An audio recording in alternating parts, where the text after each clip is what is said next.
ਸਤਿ ਸ਼੍ਰੀ ਅਕਾਲ ਜੀ। ਤੁਸੀਂ ਵੇਖ ਰਹੇ ਹੋ ਪੰਜਾਬ ਮਿਲ USA TV। ਮੈਂ ਹਾਂ ਸੰਜੀਵ ਯਸ਼ ਖੰਨਾ, ਤੁਹਾਡਾ ਸਾਰਿਆਂ ਦਾ ਸਵਾਗਤ ਕਰੰਟ ਨਿਊਜ਼ ਐਂਡ ਵਿਊਜ਼ ਦੇ ਵਿੱਚ। ਨਾਲ ਮੇਰੇ ਨੇ Jatinder Khaira. Thank you. So Jatinder ji, Jakhar साहब भी गुड बाय करके चले गए ने। बाय हो गई है। पहला गए सी अपने कैप्टन साहब, बाय की गई सी, उन्होंने तो कढ़ दिता गया। ये खुद चले गए ने बाय करके। और फेसबुक ते लाइव होके इन्होंने काफ़ी नुक्स भी कढ़े ने, हाई कमान ने भी कुछ गल्लां समझाइयां ने। और बाकी तुसी दसो, तुसी भी इस न्यूज़ नाल वाकफ हो? कहते सुनील जाखड़ उन्होंने स्टेटस पाया, ट्वीट किया सीगा, कहते कि वो कत्ल भी करते हैं तो खबर नहीं करता कोई, हम आह भी लेते हैं तो खबर बन जाती है। सो वाकई किते ना किते नाराज़गियां जड़ियां ने उस तो ही चल रही सी जदों CM चेहरा बन गए चरणजीत चन्नी। डिप्टी CM भी लाए तो डिप्टी CM दे विच भी सुनील जाखड़ होनी नहीं आए। हालांकि मनाउण की कोशिश की, क्या भी तुसीं डिप्टी CM बन जाओ। ਜਿਹੜੀਆਂ ਵੋਟਾਂ ਪਈਆਂ ਸੀਗੀਆਂ ਉਸ ਸਮੇਂ ਵਿਧਾਇਕਾਂ ਦੀ ਗੱਲ ਕੀਤੀ ਜਾਵੇ ਤਾਂ ਕੈਪਟਨ ਅਮਰਿੰਦਰ ਨੂੰ ਮਿਲਾ ਕੇ 98 ਵਿਧਾਇਕ ਸੀਗੇ, ਜਿਨ੍ਹਾਂ ਦੇ ਵਿੱਚੋਂ ਸੰਜੀਵ ਜੀ 97 ਨੇ ਵੋਟਾਂ ਪਾਈਆਂ। 97 ਨੇ ਵੋਟਾਂ ਪਾਈਆਂ ਤੇ ਵੋਟਾਂ ਕਹਿੰਦੇ ਜੀ ਸਭ ਤੋਂ ਜ਼ਿਆਦਾ ਸੁਨੀਲ ਜਾਖੜ ਹੋਣਾ ਦੇ ਹਿੱਸੇ ਆਈਆਂ। 42 ਵੋਟਾਂ ਜਿਹੜੀਆਂ ਨੇ ਉਹ ਸੁਨੀਲ ਜਾਖੜ ਦੇ ਹਿੱਸੇ ਆਈਆਂ। ਫਿਰ ਉਸ ਤੋਂ ਬਾਅਦ ਸੁਖਜਿੰਦਰ ਰੰਧਾਵਾ ਹੋਣੀਆਂ, ਫਿਰ ਪਰਿਨੀਤਿਕ ਜਿਹੜੇ ਕੈਪਟਨ ਸਾਹਿਬ ਹੋਣਾ ਦੀ ਜਿਹੜੀ ਧਰਮ ਪਤਨੀ ਆ ਉਹ ਆਉਂਦੇ ਨੇ, ਫਿਰ ਆਉਂਦੇ ਨੇ ਨਵਜੋਤ ਸਿੱਧੂ ਜਿਨ੍ਹਾਂ ਨੂੰ 6 ਮਿਲਦੀਆਂ ਨੇ, ਤੇ ਫਿਰ ਚਰਨਜੀਤ ਚੰਨੀ ਜਿਹੜੇ ਮੌਜੂਦਾ CM ਨੇ ਉਹਨਾਂ ਨੂੰ 2 ਵੋਟਾਂ ਮਿਲਦੀਆਂ ਨੇ। ਉਹਨਾਂ ਦੀ ਭਾਸ਼ਾ 'ਚ ਕੀ ਕਹੋਗੇ? ਕਿਆ ਬਾਤਾਂ ਕਰਦੇ ਹੋ। ਹਾਂ, ਕਿਆ ਹੀ ਬਾਤਾਂ ਕਰਦੇ ਹੋ, ਕਿਆ ਹੀ ਬਾਤਾਂ ਕਰਦੇ ਮੈਂ ਨਾ। ਤੇ ਤੁਸੀਂ ਹਿਸਾਬ ਲਾਓ, ਜੇ ਤਾਂ ਤੁਸੀਂ ਇੰਟਰਨਲ ਡੈਮੋਕ੍ਰੇਸੀ ਰੱਖਦੇ ਹੋ ਨਾ ਤਾਂ ਫਿਰ ਉਹ ਲੋਕਾਂ ਨੂੰ ਸਵੀਕਾਰ ਹੁੰਦੀ ਹੈ ਵੀ ਚਲੋ ਅਸੀਂ ਵੋਟਾਂ ਪਵਾ ਲਈਆਂ ਵੀ ਆਹ ਬੰਦੇ ਦਾ ਨਾਮ ਆਇਆ ਤਾਂ ਚਲੋ ਇਹਨੂੰ ਬਣਾ ਲਓ। ਪਰ ਪੈਂਤਰੇ ਜਦੋਂ ਖੇਡਣੇ ਸ਼ੁਰੂ ਕਰਦੇ ਆ ਨਾ ਤੁਸੀਂ, ਫਿਰ ਉਹ ਇੰਟਰਨਲ ਡੈਮੋਕ੍ਰੇਸੀ ਤਾਂ ਤੁਹਾਨੂੰ ਸ਼ਾਰਟ ਟਰਮ ਲਈ ਤਾਂ ਲੱਗਦਾ ਕਿ ਬਹੁਤ ਚੰਗੀ ਆ। ਹੁਣ ਸ਼ਾਰਟ ਟਰਮ ਦੇ ਲਈ ਸਾਨੂੰ ਵੀ ਲੱਗਦਾ ਸੀ ਕਿ SC ਪੱਤਾ ਖੇਲ ਲਿਆ, ਕਿਉਂਕਿ ਹੱਲੇ ਬਾਕੀ ਸਰਕਾਰਾਂ ਕਹਿੰਦੀਆਂ ਸੀ ਜਿਨ੍ਹਾਂ ਦੇ ਵਿੱਚੋਂ ਅਸੀਂ ਗੱਲ ਕਰ ਲਈਏ, ਸ਼੍ਰੋਮਣੀ ਅਕਾਲੀ ਦਲ ਕਹਿੰਦੀ ਸੀ ਜੀ ਮੈਂ ਡਿਪਟੀ CM ਜਿਹੜਾ ਆ ਉਹ SC ਲਾਊਂਗਾ, ਹੈ ਨਾ। ਆਮ ਆਦਮੀ ਪਾਰਟੀ ਵੀ ਕਹਿੰਦੀ ਜੀ ਮੇਰਾ CM ਚਿਹਰਾ ਜਿਹੜਾ ਆ ਉਹ ਹੋਊਗਾ ਸਿੱਖ ਚਿਹਰਾ ਹੋਊਗਾ, ਪੰਜਾਬ ਦਾ ਖਸਲਤ ਚਿਹਰਾ ਹੋਊਗਾ। ਮੈਂ ਜਿਹੜਾ ਆ ਉਹ ਇੱਦਾਂ ਹੀ ਫਿਰ ਜਿਹੜੇ BJP ਸੀ ਉਹ ਵੀ ਕਹਿੰਦੀ ਜੀ ਅਸੀਂ BJP ਦੇ ਖੇਮੇ ਵਿੱਚੋਂ ਇਹ ਗੱਲ ਸਟਾਰਟ ਹੋਈ ਸੀ ਜੋ ਮਾਹਿਰ ਮੰਨਦੇ ਨੇ ਕਿ ਇੱਕ ਸਿੱਖ ਚਿਹਰਾ ਹੋਣਾ ਚਾਹੀਦਾ ਹੈ ਭਾਰਤ ਦੀ ਰਾਜਨੀਤੀ ਦੇ ਵਿੱਚ, ਜਦੋਂ ਅਸੀਂ ਪੰਜਾਬ ਦੀ ਰਾਜਨੀਤੀ ਦੀ ਗੱਲ ਕਰਦੇ। ਪਰ BJP ਵੀ ਉਸ ਸਮੇਂ ਇੱਕ ਤਰੀਕੇ ਦੇ ਨਾਲ ਉਹ ਪੱਤਾ ਜਿਹੜਾ ਸੀਗਾ ਉਹ SC ਵਾਲਾ ਹੀ ਖੇਡਣਾ ਚਾਹੁੰਦੀ ਸੀ। ਪੱਤੇ ਖੇਡਦੇ ਰਹਿੰਦੇ ਨੇ, ਕੰਮ ਕਦੋਂ ਕਰਦੇ ਮੈਨੂੰ ਤਾਂ ਸਮਝ ਨਹੀਂ ਆਉਂਦੀ। ਤੇ ਪਰ ਉਹ ਫਿਰ ਨਾਰਾਜ਼ਗੀ ਜਿਹੜੀ ਵੱਧਦੀ ਗਈ ਤੇ ਉਸ ਸਮੇਂ ਮੈਂ ਗੱਲ ਕਰ ਰਿਹਾ ਵੀ ਸ਼ਾਰਟ ਟਰਮ ਦੇ ਲਈ ਕਾਂਗਰਸ ਨੂੰ ਲੱਗਿਆ ਕਿ ਸ਼ਾਇਦ ਇਹ ਤਾਂ ਅਨਾਊਂਸ ਕਰਦੇ ਫਿਰਦੇ ਸੀ, ਕਰਕੇ ਦਿਖਾ ਦਿੰਦੇ ਆ। ਪੰਜਾਬ ਦੀ ਰਾਜਨੀਤੀ 'ਚ ਪਹਿਲੀ ਵਾਰੀ ਸੰਜੀਵ ਜੀ ਹੋਇਆ ਸੀ ਕਿ ਕੋਈ SC ਬੰਦਾ ਜਿਹੜਾ ਆ ਉਹ ਇਸ ਸੀਟ ਤੇ ਬੈਠਾ। ਪਰ ਲੋਕੀ ਮੈਨੂੰ ਲੱਗਦਾ ਕਿ ਇੱਕ ਤਰੀਕੇ ਦੇ ਨਾਲ ਹੁਣ ਬਹੁਤ ਅਪਲਿਫਟ ਹੋ ਗਏ ਨੇ। ਉਹਨਾਂ ਨੂੰ ਲੱਗਦਾ ਕਿ ਕੋਈ ਵੀ ਬਣਨਾ ਚਾਹੀਦਾ, ਚਾਹੇ ਹਿੰਦੂ ਬਣਨਾ ਚਾਹੀਦਾ, ਮੁਸਲਿਮ ਬਣਨਾ ਚਾਹੀਦਾ, ਈਸਾਈ ਬਣਨਾ ਚਾਹੀਦਾ, ਲੋਕਾਂ ਨੂੰ ਕੰਮ ਦੇ ਨਾਲ ਮਤਲਬ ਆ। ਕੋਈ ਕਹਿੰਦਾ ਜੀ CM ਕੋਈ ਵੀ ਬਣਨਾ ਵੀ ਚਾਹੀਦਾ ਜੀ, ਸੱਦ ਕੇ ਬਣੇ, ਚਾਹੇ ਉਹ ਹਿੰਦੂ ਭਰਾਵਾਂ 'ਚੋਂ ਬਣ ਜਾਵੇ, ਚਾਹੇ ਸਾਡੇ ਸਿੱਖ ਭਰਾਵਾਂ 'ਚੋਂ ਬਣ ਜਾਵੇ, ਚਾਹੇ ਜੱਟ ਸਿੱਖ 'ਚੋਂ ਬਣੇ, ਚਾਹੇ ਕੋਈ ਵੀ ਕਿਸੇ ਵੀ ABCD ਕਾਬਲ ਹੋਣਾ ਚਾਹੀਦਾ ਜਿਹੜਾ ਪੰਜਾਬ ਦੇ ਲਈ ਕਰੇ। ਹੁਣ ਇਹ ਜਿਹੜੇ ਪੱਤੇ ਖੇਡਣੇ ਨੇ ਕਿ ਇਹ ਕਿਹੜੀ ਜ਼ਾਤ ਤੋਂ ਹੋਣਾ ਚਾਹੀਦਾ, ਕਿਹੜੇ ਧਰਮ ਤੋਂ ਹੋਣਾ ਚਾਹੀਦਾ, ਇਹ ਤੇ ਪੱਤੇ ਖੇਡਣ ਵਾਲੀ ਗੱਲ। ਤੇ ਫਿਰ ਸੰਜੀਵ ਜੀ ਉਹੀ ਮੈਂ ਗੱਲ ਕਹਿ ਰਿਹਾ ਨਾ ਕਿ ਉਸ ਸਮੇਂ ਪੱਤਾ ਤਾਂ ਖੇਡ ਲਿਆ, ਪਰ ਉਹ ਪੱਤੇ ਨੇ ਅੰਦਰ ਵਾਲੇ ਪੱਤੇ ਜਿੰਨੇ ਹਿਲਾ ਕੇ ਤੋੜ ਦਿੱਤੇ ਨਾ, ਸਾਰਾ ਕਾਰਡ ਹਾਊਸ ਬਿਖਰ ਗਿਆ। ਪਹਿਲਾਂ ਤਾਂ ਕੈਪਟਨ ਅਮਰਿੰਦਰ ਉਹਨਾਂ ਨੂੰ ਨਾਰਾਜ਼ ਹੋਇਆ, ਉਹਨਾਂ ਦੇ ਨਾਲ ਫਿਰ ਦੇਖੋ ਇਹ ਸੁਭਾਵਕ ਹੁੰਦਾ ਕਿ ਉਹਨਾਂ ਦੇ ਖੇਮੇ ਦੇ ਲੋਕ ਵੀ ਹੁੰਦੇ, ਫਤਿਹ ਜੰਗ ਬਾਜਵਾ ਵਰਗੇ, ਸੋਢੀ ਵਰਗੇ ਬੜੇ ਸਾਰੇ ਲੋਕ ਹੁੰਦੇ ਨੇ। ਫਿਰ ਉਸ ਤੋਂ ਬਾਅਦ ਰਹਿੰਦੀ ਖੂੰਹਦੀ ਕਸਰ ਜਿਹੜੀ ਹੈ ਉਹ ਛੱਡ ਦਿੱਤੀ ਪ੍ਰਧਾਨਗੀ ਨੇ, ਪੰਜਾਬ ਪ੍ਰਦੇਸ਼ ਕਾਂਗਰਸ ਦੀ ਪ੍ਰਧਾਨਗੀ ਨੇ। ਸਿੱਧੂ ਸਾਹਿਬ ਨੂੰ ਲੱਗਦਾ ਸੀ ਕਿ ਮੈਂ ਇਹ ਪ੍ਰਧਾਨਗੀ ਲੈ ਕੇ ਪਤਾ ਨਹੀਂ ਕਿਹੜੀਆਂ ਪੌਵਾਰਾਂ ਕਰ ਲਈਆਂ। ਕਿਤੇ ਨਾ ਕਿਤੇ ਦੇਖੋ ਜਿਹੜਾ ਬੰਦਾ ਕਹਿ ਰਿਹਾ ਹੁੰਦਾ ਨਾ ਕਿ ਤੁਸੀਂ ਕਿੰਗ ਮੇਕਰ ਬਣ ਕੇ ਬਹੁਤ ਕੁਝ ਕਰ ਸਕਦੇ ਹੋ, ਪਰ ਜਦੋਂ ਤੁਸੀਂ ਕਿੰਗ ਬਣ ਜਾਣ ਦੀ ਕੋਸ਼ਿਸ਼ ਕਰਦੇ ਹੋ ਨਾ ਤੇ ਤੁਸੀਂ ਬੜੇ ਸਾਰੇ ਵਿਰੋਧੀ ਖੜੇ ਕਰ ਲੈਂਦੇ ਹੋ ਆਪਣੇ ਨਾਲ। ਸੋ ਸਿੱਧੂ ਹੁਣਾਂ ਨੇ ਵੀ ਇਹੀ ਕੀਤਾ। ਉਹ ਬੰਦੇ ਕੋਲੇ ਪੰਜਾਬ ਪ੍ਰਦੇਸ਼ ਕਾਂਗਰਸ ਕਮੇਟੀ ਦੀ ਪ੍ਰਧਾਨਗੀ ਸੀ, ਉਹ ਵੀ ਖੋਲੀ। ਇੱਕ ਤਾਂ ਤੁਸੀਂ ਉਹਦੇ ਕੋਲੇ ਕਹਿੰਦੇ ਨਾ ਹੁੰਦਾ ਵੀ ਇੱਕ ਮੁੱਕੇ ਵੀ ਮਾਰੇ, ਦੂਸਰਾ ਚਪੇੜ ਵੀ ਮਾਰਤੀ। ਹੁਣ ਦੋਹੇ ਚੀਜ਼ਾਂ ਇਕੱਠੀਆਂ ਹੋ ਗਈਆਂ। ਇੱਕ ਤਾਂ ਤੁਸੀਂ ਉਹਨਾਂ ਦੇ ਜਦੋਂ 42 ਸੀਟਾਂ ਆਈਆਂ ਸੀਗੀਆਂ, 42 ਉਹਨਾਂ ਨੂੰ ਵੋਟਾਂ ਆਉਂਦੀਆਂ ਨੇ, ਉਦੋਂ ਤੁਸੀਂ CM ਨਹੀਂ ਬਣਾਇਆ। ਫਿਰ ਉਹਨਾਂ ਤੋਂ ਪ੍ਰਧਾਨਗੀ ਖੋਲੀ ਬਿਨਾਂ ਦੱਸੇ। ਮੈਂ ਹਮੇਸ਼ਾ ਕਹਿੰਦਾ ਹੁੰਦਾ ਦੇਖੋ ਉਹਨਾਂ 'ਚ ਤਾਂ ਫਿਰ ਐਡਾ ਉਹਨਾਂ ਦੇ ਵਿੱਚ ਹੌਸਲਾ ਸੀਗਾ, ਉਸੇ ਹੀ ਉਹ ਸੀਟ ਦੇ ਉੱਤੇ ਬੈਠੇ ਸੀ, ਉਸੇ ਸਟੇਜ 'ਤੇ ਉਹ ਬੈਠੇ ਸੀਗੇ, ਉਸੇ ਸਟੇਜ ਦੇ ਉੱਤੇ ਉਹ ਬੈਠ ਕੇ ਰੋਏ ਵੀ ਆ, ਦੁੱਖ ਰੋਇਆ ਆਪਣਾ, ਜਿਵੇਂ ਉਹ ਸਪੀਚ ਕਰ ਰਹੇ ਸੀ, ਔਰ ਕੱਲੀ ਗੱਲ ਉਹਨਾਂ ਨੇ ਸੁਣਾਈਆਂ ਲੋਕਾਂ ਨੂੰ, ਭੇਂ ਕੇ ਸੁਣਾਈਆਂ।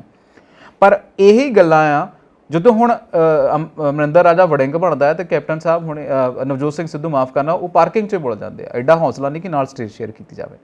ਪਰ ਇਹ ਇੱਕ ਤਰੀਕੇ ਦੇ ਨਾਲ ਹੈ ਕਿ 50 ਸਾਲਾਂ ਦਾ ਸਫ਼ਰ ਸੀਗਾ ਜੀ ਜੀ। ਇਹ ਕਹਿ ਲਓ ਟਕਸਾਲੀ ਨੇ ਜਿਹਨੂੰ ਅਸੀਂ ਕਹਿ ਲੈਂਦੇ ਆ। ਵੈਸੇ ਟਕਸਾਲੀ ਤਾਂ ਅੱਜਕੱਲ ਕੋਈ ਰਿਹਾ ਨਹੀਂ, ਪਰ ਇਹਨਾਂ ਦੇ ਬਾਪੂ, ਇਹਨਾਂ ਦੇ ਦਾਦਾ ਸ਼੍ਰੀ, ਇਹ ਚੌਥੀ ਜਿਹੜੀ ਤੀਸਰੀ ਪੀੜ੍ਹੀ ਸੀਗੀ ਹੈ ਨਾ। ਇਸ ਤੋਂ ਇਲਾਵਾ ਬਹੁਤ ਸਾਰੀਆਂ ਹੋਰ ਪੀੜ੍ਹੀਆਂ ਜਿਹੜੀਆਂ ਨੇ ਇਹਨਾਂ ਦੇ ਨਾਲ ਆਈਆਂ। ਇਸ ਸਮੇਂ ਅਬੋਹਰ ਤੋਂ ਇਹਨਾਂ ਦੇ ਭਤੀਜੇ ਨੂੰ ਸੀਟ ਦਿੱਤੀ ਸੀ, ਸੰਦੀਪ ਜਾਖੜ ਨੂੰ, ਹਾਲਾਂਕਿ ਉਹ ਜਿੱਤਿਆ ਨਹੀਂ। ਐਕਟਿਵ ਰਾਜਨੀਤੀ ਦੀ ਗੱਲ ਕਰੇ ਤਾਂ ਸੁਨੀਲ ਜਾਖੜ 2000 ਦੇ ਵਿੱਚ ਐਕਟਿਵ ਰਾਜਨੀਤੀ ਚਾਹੁੰਦੇ ਨੇ। ਜਦੋਂ ਕਹੀਏ ਕਿ ਕੈਪਟਨ ਹੋਣਾ ਦੀ ਸਰਕਾਰ ਪਹਿਲੀ ਵਾਰ ਬਣਦੀ ਹੈ, ਉਸ ਤੋਂ ਬਾਅਦ ਲਗਾਤਾਰ ਜਿੱਤਦੇ ਰਹੇ, 2017 ਦੇ ਵਿੱਚ ਇਹ ਹਾਰਦੇ ਆ। ਤਾਂ ਇੱਕ ਤਰੀਕੇ ਦੇ ਨਾਲ ਇਹ 2017 ਦੀ ਹਾਰ ਜਿਹੜੀ ਆ ਨਾ, ਇਹੀ ਲੈ ਬੈਠੀ ਸੁਨੀਲ ਜਾਖੜ ਉਹਨਾਂ ਨੂੰ। ਗੱਲ ਇਹ ਆ ਕਿ ਇੱਕੋ ਹੀ ਮੁੱਕ ਦੀ ਗੱਲ, ਕਾਬਿਲ ਬੰਦੇ ਨੂੰ ਅੱਗੇ ਆਉਣਾ ਚਾਹੀਦਾ। ਜਦੋਂ ਕਾਬਿਲ ਬੰਦੇ ਨੂੰ ਅੱਗੇ ਨਹੀਂ ਆਉਣ ਦਿੰਦੇ ਤਾਂ ਦੂਜੇ ਲੱਤਾਂ ਖਿੱਚਣ ਵਾਲੇ ਵੀ ਬੈਠੇ ਨੇ। ਹੁਣ ਪਹਿਲਾਂ ਤਾਂ ਇਹ ਡਿਸਾਈਡ ਕਰੋ ਕਾਬਿਲ ਬੰਦਾ ਹੈ ਕੌਣ। ਕੌਣ ਆਪਣੇ ਆਪ ਨੂੰ ਘੱਟ ਸਮਝਦਾ। ਹਰ ਬੰਦਾ ਕਹਿੰਦਾ ਮੈਂ ਹੀ ਮੈਂ ਆ, ਬਾਕੀ ਮੇਰੇ ਸਾਹਮਣੇ ਤਾਂ ਕੋਈ ਕੁਝ ਨਹੀਂ ਹੈਗਾ। ਦੂਜੇ ਦੀਆਂ ਜੜ੍ਹਾਂ ਕਿਵੇਂ ਵੱਢਣੀਆਂ ਨੇ, ਠੀਕ ਆ, ਦੂਜੇ ਦੀਆਂ ਲੱਤਾਂ ਕਿਵੇਂ ਖਿੱਚਣੀਆਂ ਨੇ, ਦੂਜੇ ਨੂੰ ਕਿਵੇਂ ਨਹੀਂ ਵਧਣ ਦੇਣਾ ਅੱਗੇ, ਇਹੀ ਕੁਝ ਚੱਲਦਾ ਰਹਿੰਦਾ। ਔਰ ਹਰ ਬੰਦਾ ਆਪਣੇ ਆਪ ਨੂੰ ਕਾਬਿਲ ਸਮਝਦਾ ਜੀ ਕੁਰਸੀ ਦੇ, ਕਿ ਮੈਂ ਕੁਰਸੀ ਉੱਤੇ ਬੈਠਾ। ਔਰ ਅੰਦਰੋਂ ਹਰੇਕ ਨੂੰ ਪਤਾ ਹੁੰਦਾ ਕਿ ਮੈਂ ਕਿੱਥੇ ਖੜਾ, ਸਭ ਨੂੰ ਪਤਾ ਹੁੰਦਾ। ਪਰ ਫਿਰ ਵੀ ਕੁਰਸੀ ਚੀਜ਼ ਹੀ ਇਦਾਂ ਦੀ ਹੈ। ਕੁਰਸੀ ਤੇ ਬੈਠਾ ਮੈਂ ਸੋਹਣਾ ਬੜਾ ਲੱਗਦਾ। ਕਈਆਂ ਦੇ ਮਨ 'ਚ ਗੱਲ ਹੁੰਦੀ ਤਖਤ ਤੋਂ ਤਾਜ ਕੇ लिए तो हम अपने आप का सर्वस्व वार दिया, ये कुर्सी ही ऐसी है भाई, इसकी लालच भी ऐसी है।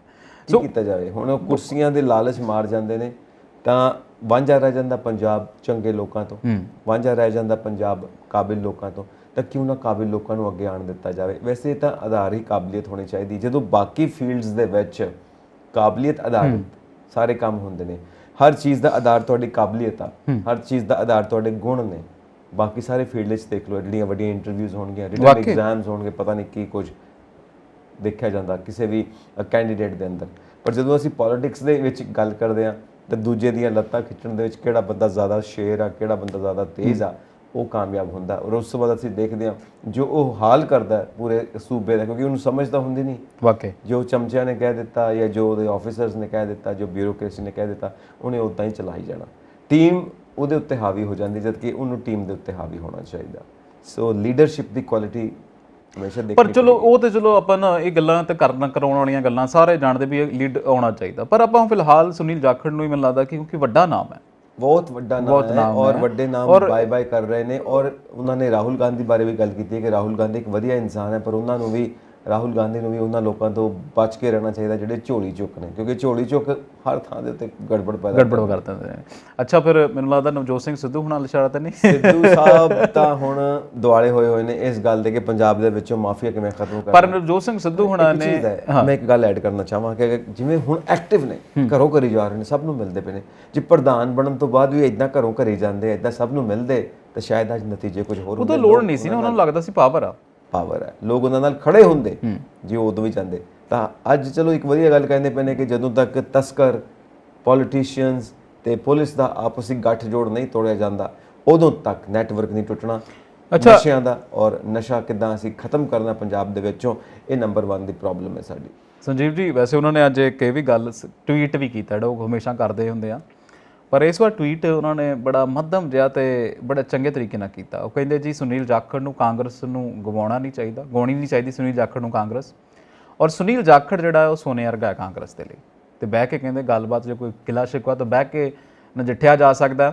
ਸੋ ਮੈਨੂੰ ਵੀ ਲੱਗਦਾ ਜੇ ਕੋਈ ਗੱਲਬਾਤ ਹੈ, ਪਰ ਇਹ ਹੈ ਨਾ ਕਿ ਉਹ ਗੱਲ ਕਰਨ ਵੀ ਕਹਿੰਦੇ ਨਾਲ। ਨਜਿੱਠਣਾ ਕੀ ਹੈ? ਸੀਐਮ ਬਣਨ ਦਾ ਮੌਕਾ ਖਤਮ ਹੋ ਗਿਆ, ਹੁਣ ਦੁਬਾਰਾ ਸੀਐਮ ਉਹਨਾਂ ਨੇ ਬਣਨਾ ਨਹੀਂ ਜੀ। ਹੁਣ ਕੀ ਨਜਿੱਠਣਾ, ਹੁਣ ਤਾਂ ਗੇਮ ਓਵਰ ਜੀ। ਹੁਣ ਬੈਠੇ ਨਾ ਬੈਠੇ ਇੱਕ ਬਰਾਬਰ, ਸਭ ਨੂੰ ਪਤਾ ਹੈ ਜਾਖੜ ਸਾਹਿਬ ਦੇ ਮਨ ਦੇ ਅੰਦਰ ਸੀਐਮ ਬਣਨ ਦੀ ਚਾਹਤ ਰਹੀ ਹੈ ਔਰ ਸਾਰੀ ਉਮਰ ਲਗਾ ਨਹੀਂ। ਉਹਨਾਂ ਨੂੰ ਲੱਗਦਾ ਸੀ ਕਿ ਉਹ ਬਹੁਤ ਸੀਨੀਅਰ ਨੇਤਾ ਨੇ ਔਰ ਉਹ ਖੜੇ ਵੀ ਨੇ ਪੰਜਾਬੀਅਤ ਦੇ, ਪੰਜਾਬ ਕਾਂਗਰਸ ਦੇ ਨਾਲ ਖੜੇ ਨੇ। ਜਦੋਂ ਤੁਸੀਂ ਖੜਦੇ ਆ ਨਾ ਤਾਂ ਫਿਰ ਤੁਹਾਡੀ, ਕਿਉਂਕਿ ਦੇਖੋ ਕੁਰਸੀ ਦਾ ਇਹ ਤਾਂ ਖੇਲ ਹੈ ਇਹ ਰਾਜਨੀਤੀ।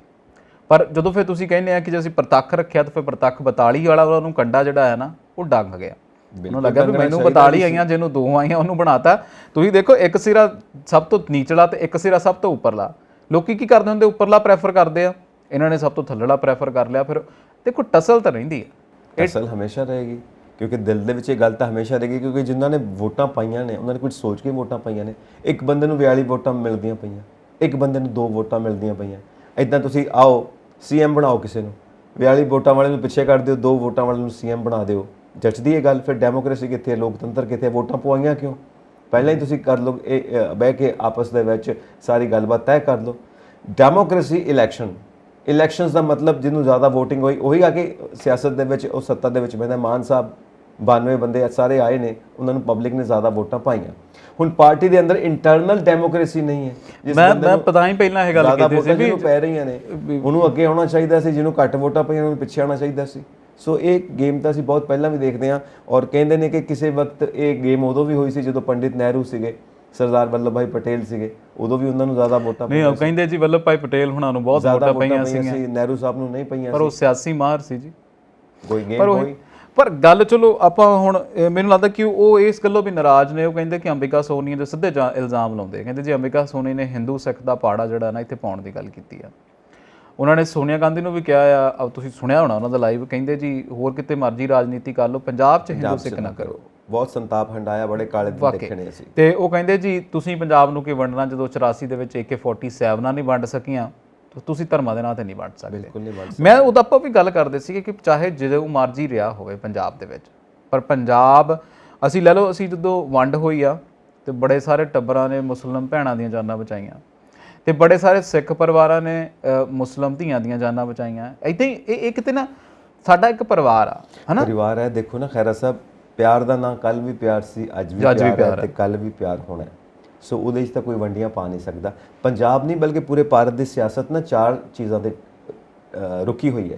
4 ਚੀਜ਼ਾਂ ਦਾ ਆਧਾਰ ਹੈ। ਨੰਬਰ 1 ਧਰਮ, ਨੰਬਰ 2 ਜਾਤ, ਨੰਬਰ 3 ਭਾਸ਼ਾ, ਨੰਬਰ 4 ਇਲਾਕਾ। ਇਹ 4ਾਂ ਦੇ ਉੱਤੇ ਸਾਰੀ ਗੇਮ ਘੁੰਮਦੀ ਪੂਰੇ ਭਾਰਤ ਦੇ ਵਿੱਚ। ਹੁਣ ਜੇ ਇਹ 4ੋਂ ਚੀਜ਼ਾਂ ਐਕਸਪੋਜ਼ ਹੋ ਚੁੱਕੀਆਂ ਨੇ ਤਾਂ ਇਹਦਾ ਮਤਲਬ ਜਨਤਾ ਸਮਝਦਾਰ ਹੋ ਚੁੱਕੀ ਹੈ। ਵਾਕਈ ਹੁਣ ਇਲੈਕਸ਼ਨਸ ਦੇ ਵਿੱਚ ਇਹ ਗੇਮ ਨਹੀਂ ਚੱਲੂਗੀ। ਦੇਖੋ ਕਿੰਨਾ ਮੂਰਖ ਬਣਾਇਆ ਜਾਂਦਾ ਜਨਤਾ ਨੂੰ, ਯਾਰ ਕਿਉਂ ਕਰਦੇ ਹੋ ਇਹੋ ਜਿਹੇ ਕੰਮ? ਸਿੱਧੀ ਤਰ੍ਹਾਂ ਆਓ ਨਾ, ਕਿਹਨੇ ਤੁਹਾਨੂੰ ਰੋਕਿਆ ਕਿ ਰਾਜਨੀਤੀ ਦੇ ਵਿੱਚ ਨਾ ਆਓ? ਪਰ ਜਿਸ ਕੰਮ ਲਈ ਆਏ ਹੋ ਉਹ ਕੰਮ ਕਰੋ ਨਾ। ਇਹ ਥੋੜਾ ਕਿ ਤੁਸੀਂ ਆਪਣੀਆਂ ਜੇਬਾਂ ਭਰਨ ਵਾਸਤੇ ਤੇ ਆਪਣੇ ਘਰ ਭਰਨ ਵਾਸਤੇ ਆਏ ਹੋ। ਇੱਕ ਬੜੀ ਸੋਹਣੀ ਖੂਬਸੂਰਤ ਪੇਂਟਿੰਗ ਬਣੀ ਹੋਈ ਸੀ ਕਿਸੇ ਰਾਜਨੀਤੀ ਕਰਨ ਵਾਲੇ ਰਾਜਨੇਤਾ ਦੀ। ਉਹਨੇ ਇੱਕ ਪਾਰਟੀ ਦਿੱਤੀ ਤੇ ਉਹ ਪਾਰਟੀ ਦੇ ਵਿੱਚ ਉਹ ਪੇਂਟਿੰਗ ਦਿਖਾਈ ਤੇ ਉਹਦੇ ਦੋਸਤ ਬੜੇ ਖੁਸ਼ ਹੋਏ, ਤੇ ਇੱਕ ਦੋਸਤ ਚੁੱਪ ਕਰਕੇ ਖੜਾ ਉਹ ਪੇਂਟਿੰਗ ਨੂੰ ਦੇਖੀ ਜਾ ਰਿਹਾ। ਕਹਿੰਦਾ ਕੀ ਗੱਲ ਬਈ, ਕੋਈ ਗਲਤ ਲੱਗੀ ਇਹਦੇ 'ਚ? ਕੋਈ ਗਲਤ ਗੱਲ ਤਾਂ ਦੱਸ। ਕਹਿੰਦਾ ਗਲਤ ਤਾਂ ਹੈ। ਕਹਿੰਦਾ ਕੀ? ਕਹਿੰਦਾ ਤੇਰੀ ਪੇਂਟਿੰਗ ਦੇ ਵਿੱਚ ਦਿਖਾਇਆ ਗਿਆ ਤੇਰੇ ਦੋਵੇਂ ਹੱਥ ਤੇਰੀਆਂ ਆਪਣੀਆਂ ਜੇਬਾਂ 'ਚ ਨੇ। ਕਹਿੰਦੇ ਹਾਂ। ਕਹਿੰਦਾ ਤੂੰ ਰਾਜਨੀਤੀ ਦੇ ਵਿੱਚ, ਇਹ ਤਾਂ ਦੂਜਿਆਂ ਦੀਆਂ ਜੇਬਾਂ 'ਚ ਸੋਹਣੇ ਲੱਗਦੇ ਆ, ਇਹ ਕਮੀ ਹੈ ਇਹਦੇ 'ਚ। ਠੀਕ ਆ, ਆਹ ਗੇਮ ਜਿਹੜੀ ਹੈ ਨਾ ਰਾਜਨੀਤੀ ਦੀ। ਚਲੋ ਹੁਣ ਸੁਨੀਲ ਜਾਖੜ ਹੁਣੀ ਅਗਲਾ ਸਟੈਪ ਕੀ ਆ, ਇਹ ਇੱਥੇ ਆਪਾਂ ਮਾੜਾ ਜਿਹਾ ਵਿਚਾਰ ਕਰ ਲਈਏ, ਫਿਰ ਅਗਲੀ ਖਬਰ ਵੀ ਲੈਣੀ ਹੈ, ਕਿਉਂਕਿ ਮੈਨੂੰ ਲੱਗਦਾ ਸਮਾਂ ਸਾਡੇ ਕੋਲੇ ਉਨਾ ਹੀ ਹੁੰਦਾ ਗਿਣਿਆ ਮਿਥਿਆ। ਤੇ ਤੁਹਾਨੂੰ ਕੀ ਲੱਗਦਾ ਕਿ ਜਾਂ ਤਾਂ ਫਿਰ ਅਲਵਿਦਾ ਰਾਜਨੀਤੀ ਹੋਏਗੀ ਤੇ ਜਾਂ ਫਿਰ ਅਲਵਿਦਾ ਕਾਂਗਰਸ ਹੀ ਇਕੱਲੀ?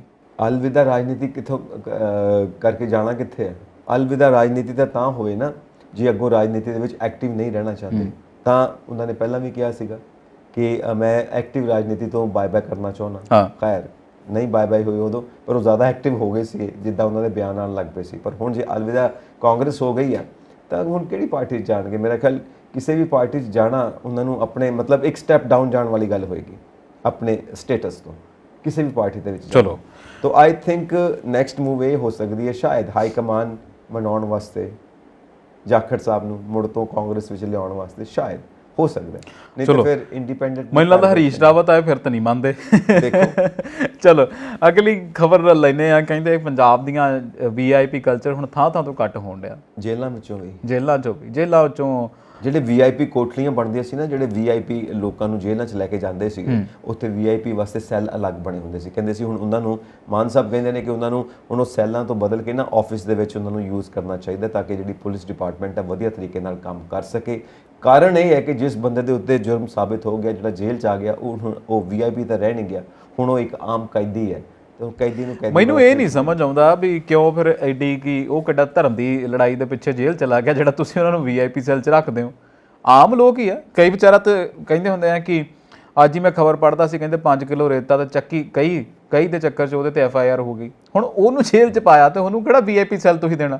ਇਹ ਜਿਹੜੇ ਕਰੋੜਾਂ ਦਾ ਘਪਲਾ ਕਰਕੇ ਆਉਂਦੇ ਆ, ਲੋਕਾਂ ਦੇ ਹਿਰਦੇ ਦਿਖਾ ਕੇ ਆਉਂਦੇ ਆ, ਇਹਨਾਂ ਨੂੰ ਤੁਸੀਂ VIP 'ਚ ਰੱਖਦੇ ਹੋ। ਇਹ ਕਿਹੜਾ ਸਾਡੇ ਲਈ ਆਜ਼ਾਦੀ ਦੀ ਜੰਗ ਲੜਨ ਡੇ ਆ। ਬਿਲਕੁਲ ਸਹੀ ਗੱਲ ਹੈ। ਨਾਲੇ 700 ਦੇ ਕਰੀਬ ਤੇ ਮੋਬਾਈਲਸ ਕੈਪਚਰ ਹੋਏ ਨੇ। ਉਹ ਕਹਿੰਦੇ ਵੀ ਘੰਟੇ ਵੀ ਬੰਦ ਕਰ ਦੇਣੀ ਹੁਣ ਮੋਬਾਈਲ ਵਾਲੀ, ਸ਼ਾਇਦ ਘੰਟੇ ਵੀ ਬੰਦ ਕਰ ਦੇਣੀ ਹੈ। ਹੁਣ ਤਹਿਕੀਕਾਤ ਇਹ ਹੋ ਰਹੀ ਹੈ ਕਿ ਇਹ ਮੋਬਾਈਲ ਕਿਹਨਾਂ ਦੇ ਨਾਂ ਤੇ ਹੈ, ਸਿਮ ਕਾਰਡ ਕਿਹਦੇ ਨਾਂ ਦੇ ਉੱਤੇ ਤੇ ਕਿਹਨੇ ਅੰਦਰ ਪਹੁੰਚਾਇਆ, ਇਹ ਵੀ ਤਹਿਕੀਕਾਤ ਹੋਏਗੀ ਔਰ ਉਹਨਾਂ ਉੱਤੇ ਦੀ ਸਖਤ ਕਾਰਵਾਈ ਹੋਣੀ ਚਾਹੀਦੀ ਆ। ਹੁਣ ਗੱਲ ਇਹ ਆ, ਅਸੀਂ ਸਾਰੇ ਜਾਣਦੇ ਆ ਸੁਭਾਅ ਕੀ ਨੇ ਸਾਡੇ, ਪੂਰੇ ਭਾਰਤ ਦੇ ਵਿੱਚ ਐਡਮਿਨਿਸਟ੍ਰੇਸ਼ਨ ਕੀ ਹੈ। ਜਿਹੜਾ ਬੰਦਾ ਵੱਡੇ ਅਹੁਦੇ ਤੇ ਹੋਵੇ ਸਾਰੇ ਮਤਲਬ ਐ ਲੰਮੇ ਹੀ ਪੈ ਜਾਂਦੇ ਨੇ, ਜਿਵੇਂ ਕਾਰਪੈਟ ਹੁੰਦਾ ਵਿਛਦੇ ਆ ਹੈ ਨਾ, ਕਾਰਪੈਟ ਵਾਕਣ ਲੰਮੇ ਪਏ ਹੁੰਦੇ ਨੇ। ਪਿਆਓ ਸਣੇ ਜੁੱਤੀਆਂ ਸਾਡੇ ਉੱਤੋਂ ਦੀ ਲੰਘ ਜਾਓ, ਕੋਈ ਪਰਵਾਹ ਨਹੀਂ। ਮਤਲਬ ਆਪਣੀ ਇੱਜ਼ਤ ਨੂੰ ਖੁਦ ਹੀ ਗਵਾਉਂਦੇ ਨੇ। ਸਾਹਿਬ ਜੀ ਆ ਗਏ, ਸਾਹਿਬ ਜੀ ਆ ਗਏ, ਕੀ ਹੋਇਆ? ਕਿਤੇ ਸੰਵਿਧਾਨ 'ਚ ਲਿਖਿਆ ਕਿ ਇਹਨਾਂ ਨੂੰ ਇਦਾਂ ਦਾ ਟ੍ਰੀਟਮੈਂਟ ਮਿਲਣਾ ਚਾਹੀਦਾ? ਨਹੀਂ, ਆਮ ਬੰਦੇ ਨੇ। ਬਾਬਾ ਸਾਹਿਬ ਅੰਬੇਦਕਰ ਸਾਹਿਬ ਨੇ ਜਿਹੜਾ ਸੰਵਿਧਾਨ ਲਿਖਿਆ ਸਭ ਨੂੰ ਇਕੁਅਲ ਕਿਹਾ। ਪ੍ਰੀਐਂਬਲ ਪੜ੍ਹੋ ਆਪਣਾ ਸੰਵਿਧਾਨ ਦਾ, ਸਭ ਇਕੁਅਲ ਨੇ। ਫਿਰ ਕਿਉਂ ਵਿਚਦੇ ਹੋ? ਤੇ ਜਿਹੜਾ ਨਹੀਂ ਵਿਚਦਾ, ਅੱਛਾ ਆਕੜ, ਇਹਨੂੰ ਹੁਣ ਸਿੱਧਾ ਕਰਨ ਦਾ ਸਮਾਂ ਆ ਗਿਆ। ਉਹ ਕੀ ਸਿੱਧਾ ਕਰਨਾ ਹੈ? ਉਹ ਬੰਦਾ ਆਪਣੀ ਇੱਜ਼ਤ 'ਚ ਖੜਾ। ਤੁਸੀਂ ਆਪਣੀ ਇੱਜ਼ਤ ਛਿੱਕੇ ਟੰਗੀ ਹੋਈ, ਪਤਾ ਨਹੀਂ ਤੁਹਾਨੂੰ ਕਿਹੜੇ ਸਵਾਰਥ ਪਏ ਹੋਏ ਨੇ, ਕਿਹੜੇ ਲਾਲਚ ਨੇ, ਕਿਹੜੇ ਕੰਮ ਕਢਵਾਉਣੇ ਨੇ ਉਹਨਾਂ ਕੋਲ। ਉਹ ਬੰਦਾ ਸਿੱਧੀ ਸਾਦੀ ਇੱਜ਼ਤਦਾਰ ਦੀ ਗੱਲ ਕਰਦਾ, ਇੱਜ਼ਤਦਾਰ ਦੀ ਜ਼ਿੰਦਗੀ ਜਿਉਂਦਾ, ਉਹਨੂੰ ਜਿਉਣ ਨਹੀਂ ਦੇਣਾ। ਸੋ ਪ੍ਰੋਬਲਮ ਇਹ ਹੈ ਮੈਂਟੈਲਿਟੀ। ਜਦੋਂ ਤੱਕ ਸੋਚ ਨਹੀਂ ਨਾ ਬਦਲੂਗੀ ਉਦੋਂ ਤੱਕ ਕੁਝ ਨਹੀਂ ਹੋ ਸਕਦਾ। ਮਾਨ ਸਾਹਿਬ ਲੱਗੇ ਹੋਏ ਨੇ। ਸਭ ਤੋਂ ਪਹਿਲਾਂ ਤਾਂ ਇੱਦਾਂ ਦੇ ਸੈੱਲ ਬਣਾਉਣੇ ਚਾਹੀਦੇ ਨੇ, ਸੈੱਲ ਮਤਲਬ ਇੱਦਾਂ ਦੇ ਗਰੁੱਪ ਬਣਾਉਣੇ ਚਾਹੀਦੇ ਨੇ, ਇੱਦਾਂ ਦੀਆਂ ਕਮੇਟੀਆਂ ਬਣਾਉਣੀਆਂ ਚਾਹੀਦੀਆਂ ਨੇ ਜਿਹੜੀਆਂ ਲੋਕਾਂ ਦੀਆਂ ਵਿਚਾਰਧਾਰਾਵਾਂ ਨੂੰ ਬਦਲਣ, ਲੋਕਾਂ ਦੀ ਸੋਚ ਨੂੰ ਬਦਲਣ। ਉਹਨਾਂ ਦੀ ਸੋਚ ਦਾ ਲੋਕਤਾਂਤਰਿਕ ਕਰੋ। ਇਹ ਤੇ ਸੋਚ ਹੀ ਲੋਕਤਾਂਤਰਿਕ ਨਹੀਂ ਆ। ਪਾਰਟੀ ਦੇ ਅੰਦਰ ਜੋ ਹਾਲ ਹੈ ਤੁਸੀਂ ਆਪਾਂ ਹੁਣੇ ਡਿਸਕਸ ਕੀਤਾ, 42 ਵੋਟਾਂ ਦੇ 2 ਵੋਟਾਂ। ਸੋ ਜਦੋਂ ਸਾਡੀ ਸੋਚ ਲੋਕਤੰਤਰ ਪੱਖੀ ਨਹੀਂ ਹੈ ਉਦੋਂ ਤੱਕ ਕੱਖ ਨਹੀਂ ਹੋ ਸਕਦਾ। ਗੱਲਾਂ ਕਰਨ ਨਾਲ, ਨਿਯਮ ਬਣਾਉਣ ਨਾਲ ਨਹੀਂ ਕੁਝ ਹੋਣਾ।